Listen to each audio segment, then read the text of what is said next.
Welcome to the Explainer.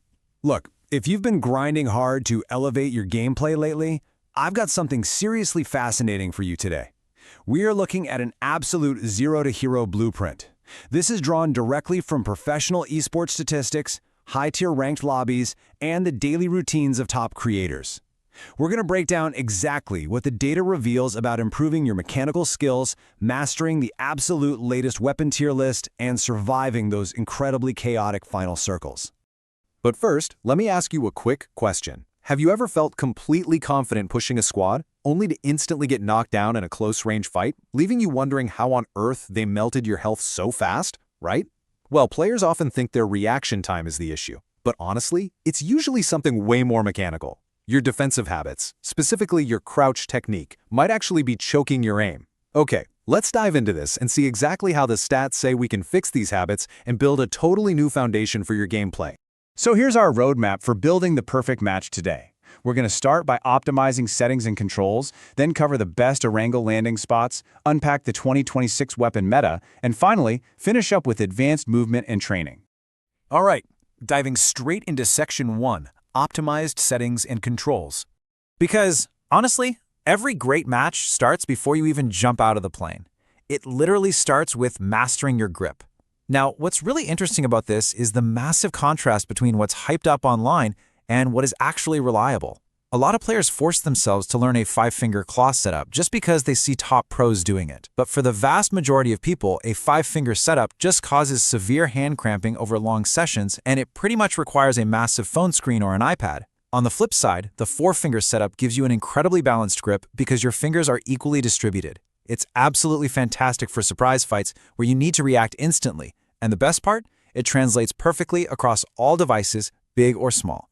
Now, if you are making the shift to a 4-finger setup, the data suggests tweaking a few essential settings to really make it hum. First up, setting your scope mode and peak mode to hold allows for lightning-fast reflexes. Literally, the split second you lift your finger, your scope drops. Second, and this is absolutely crucial, disabling camera rotation while ADS and camera rotation while leaning ensures your screen doesn't accidentally shake when you're furiously mashing buttons. Finally, make sure to select the third control layout in the game settings. That completely prevents those annoying joystick and movement glitches where your character just randomly decides to stop running.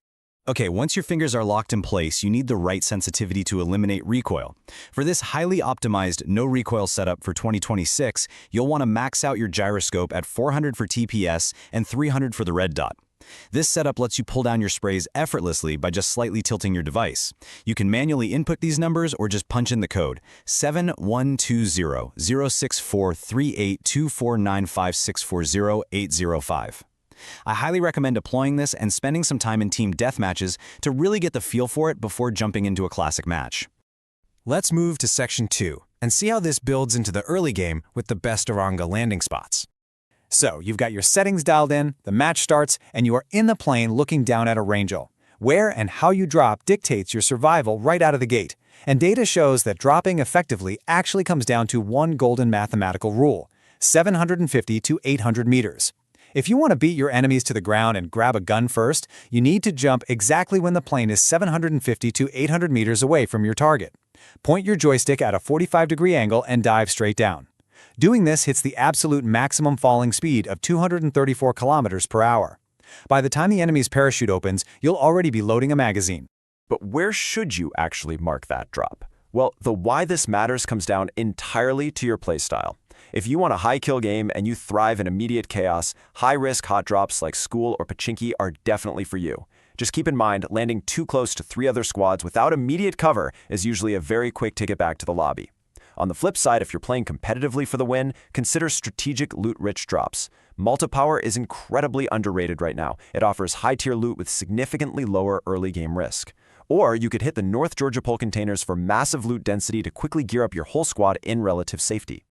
Now that we've landed and looted, let's transition into Section 3, the 2026 weapon meta. Because once you're in the mid-game, choosing the right weapon absolutely dictates survival. Looking at current professional esports stats, the S-tier weapons are total must-haves. The M416 remains the undisputed king of sustained medium-range suppression, mostly because when it's fully kitted, its vertical recoil drops by a massive 58%. It basically has zero weaknesses. Then on the A-tier side, we have guns like the AKM. Now, the AKM gives you serious early game damage. We're talking knocking an enemy in just 2 shots within 30 meters, but it comes with highly unforgiving recoil that requires real skill to control past 50 meters. And this brilliantly illustrates exactly why certain guns instantly delete players up close. Comparing the highest damage per second weapons, the airdrop exclusive Groza is a monster at 600 DPS. But look right beneath it, at the Vector, a simple ground loot submachine gun, and it sits at a staggering 574 DPS. It boasts the fastest fire rate in the game, knocking enemies in less than half a second within 10 meters. If you can master your engagement distances, the Vector is an absolute close-range beast. Actually, scratch that. I want to share a surprising fact about raw damage. 120 HP. That is the devastating base damage of a single shot from the AMR sniper rifle. To put that into perspective, a standard player without gear only has 100 HP. But here's the truly crazy part. The AMR is the only weapon in the entire game capable of dealing massive direct damage to completely destroy the heavily armored BRDM vehicle. If you see an AMR in an airdrop, you take it. It literally changes the entire dynamic of the map.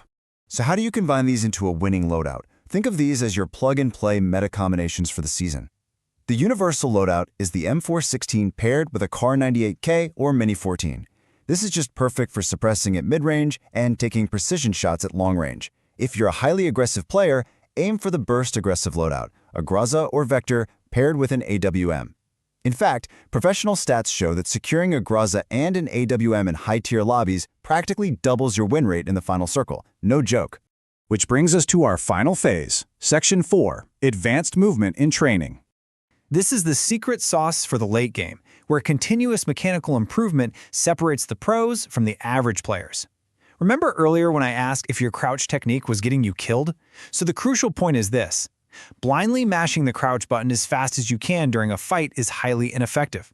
It violently shakes your own crosshair, completely choking your aim while barely moving your character's head at all. It actually makes you an easier target for enemy headshots. Instead, the top creators use a pro action crouch. This is a deliberate, timed crouch that physically moves your character's hitboxes out of the enemy's line of fire while keeping your own crosshair perfectly steady right on their chest.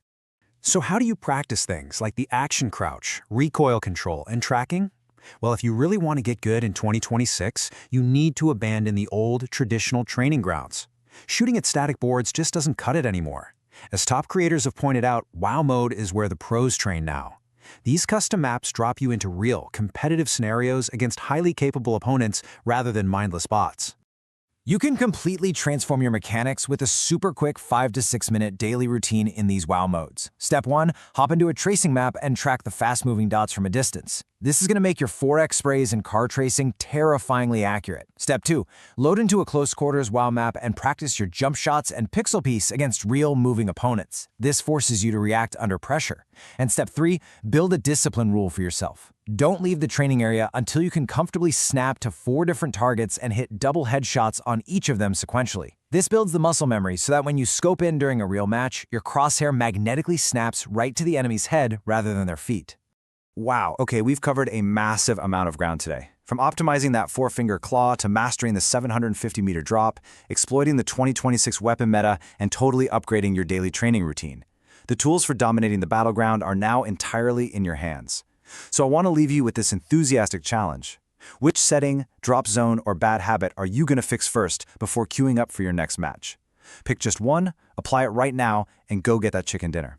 Thank you so much for joining me on this explainer, and I will see you on the battlegrounds.